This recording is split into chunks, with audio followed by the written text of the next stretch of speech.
ಇವು ಎತ್ತುಗಳು ನೋಡ್ರಿ, ಮೂಡ್ಲಿಗಿ ತಾಲೂಕು ಹುಣಸಾಳ PG ರೀ. ಇವು ಕೊಡೋದು ನೋಡ್ರಿ. ಇದು 6 ಐತ್ರಿ, ಇದು 4 ಐತಿ ನೋಡ್ರಿ. ಹೊಡ್ಯಾಕ ಫುಲ್ ಖಾತ್ರಿ ಅದಾವ ನೋಡ್ರಿ ಅಡ್ಡು.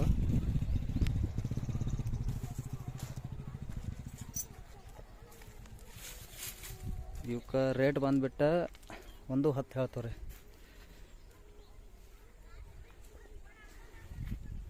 ಎರಡು ಸಾದ್ ಅದಾವ್ರಿ, ಫುಲ್ ಎಲ್ಲ ಫುಲ್ ಹೊಡೆದಾರ್ರಿ.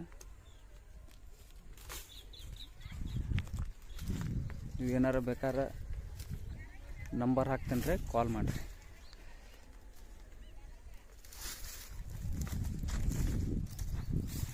ರೇಟ್ 110 ಹೇಳ್ತಾರೆ ನೋಡ್ರಿ. ಏನು ಸರಿ ಕೊಡ್ತಾರೆ ಅಲ್ಲಿ.